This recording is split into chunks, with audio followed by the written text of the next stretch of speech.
अपनी आवाज प्रधानमंत्री तक पहुंचाना चाहते हैं। हमारे घर नहीं उजाड़े ये लोग, हमारी जैसे सीन है, हमारे कॉलेज और हमारा स्कूल हम कैसे पढ़ेंगे? भाई बहन है, हम उनको कहाँ लेके जाएंगे इतनी ठंड में?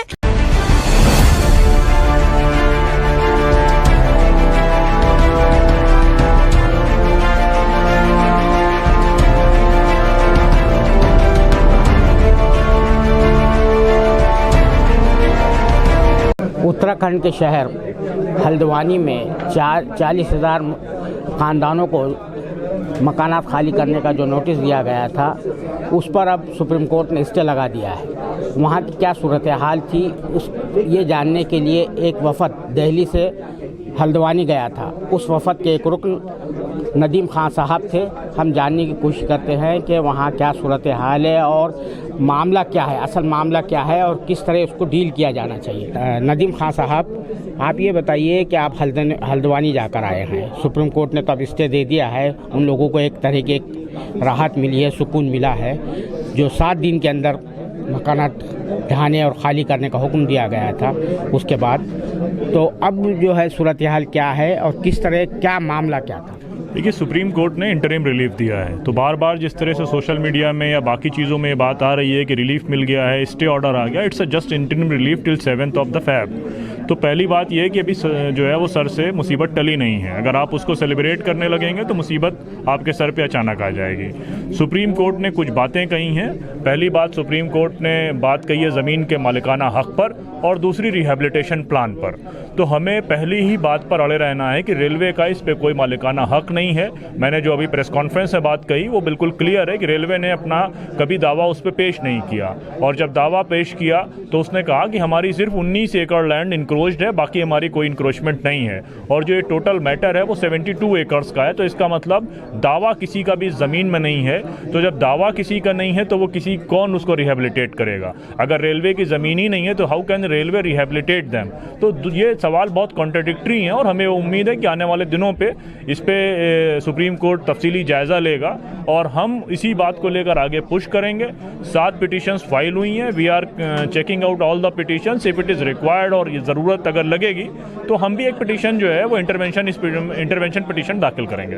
अब ये बताइए कि ये जो तनाज़ा है, ये जो मसला है, इसका जेनेसिस क्या है, ये किस तरह से पैदा हुआ? आप बता रहे हैं कि इसका कम्युनल एंगल है। देखिए, इसका पॉलिटिकल डेमोग्राफी चेंज करने का पूरा साफ साफ एंगल है। 7,840 वोट से वहाँ पर भाजपा की हार हुई है और तकरीबन 15,000 वोट मुसलमानों के इन इलाकों में हैं, और जो मेयर हैं इस समय हल्द्वानी के, वो भाजपा के प्रत्याशी थे जो हार चुके हैं। तो जाहिर सी बात है कि वो उनकी मंशा आप समझ रहे होंगे पॉलिटिकल, और यहाँ से अगर लोग रिहेबिलिटेट होंगे या उजाड़े जाएंगे तो कम से कम 10,000 वोट तो कम हो जाएगा। 10,000 वोट कम होगा तो जो 7,000 वोट से हार जीत हुई है वो 3,000 वोट से जीत में तब्दील हो जाएगी। ये बिल्कुल साफ साफ रीज़न सामने आता है कि वो पूरा इंटैक्ट इलाका कांग्रेस का है। तो ये सबके सामने है, और जिस तरीके से जो हाई कोर्ट में जजमेंट आया या कोर्ट कमिश्नर ने वहाँ पर आकर अपना बयान दिया या रिपोर्ट पेश करी, वो पूरी के तौर पर वो पूरी कम्युनल है, including the judgment of the high court.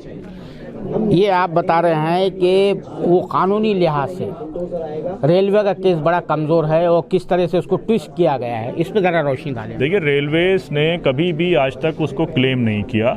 जब रेलवे का एक पुल टूटा तो किसी ने ये कहा कि ये रेलवे की ज़मीन पर कब्जा हुआ है, तो रेलवे ने कहा कि ये हमारी ज़मीन पर तो साहब 19 एकड़ ही कब्जा था, ये मामला 72 एकड़ की ज़मीन का है। फिर रेलवे ने को लगा कि यार अब ये ज़मीन मिल रही है, तो रेलवे ने मार्केशन करना शुरू किया। रेलवे ने अपनी ज़मीन का मार्केशन कर लिया। ज़मीन का मार्केशन उन्होंने 2017 में किया। मामला 2003 से चल रहा है और रेलवेज़ के पास में कोई भी पेपर नहीं है। रेलवे ने सिर्फ एक रेलवे का मैप प्रेजेंट किया है जिसमें वो दिखा रहे हैं कि एक छोटी line short gauge broad gauge के बराबर से जा रही है और उसके बीच में ये आबादी बनी है।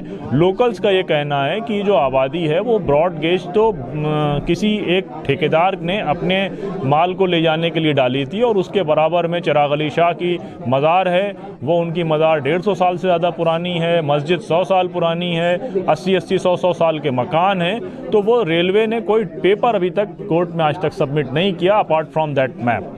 तो आप कहना चाह रहे हैं कि रेलवे के क़याम से पहले ही ये दरगाह वहाँ पे मौजूद थी?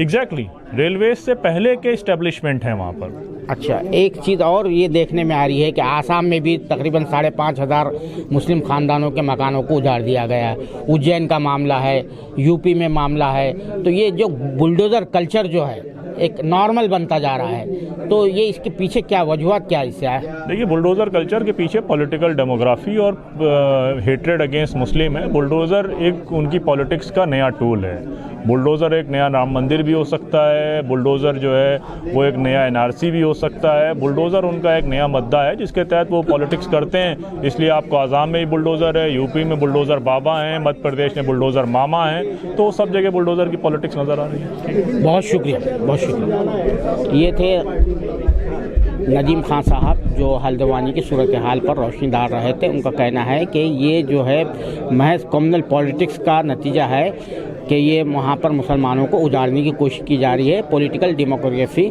चेंज करने की कोशिश की जा रही है। कैमरामैन जीशान राही के साथ मैं अब्दुल बारी मसूद, नई दिल्ली।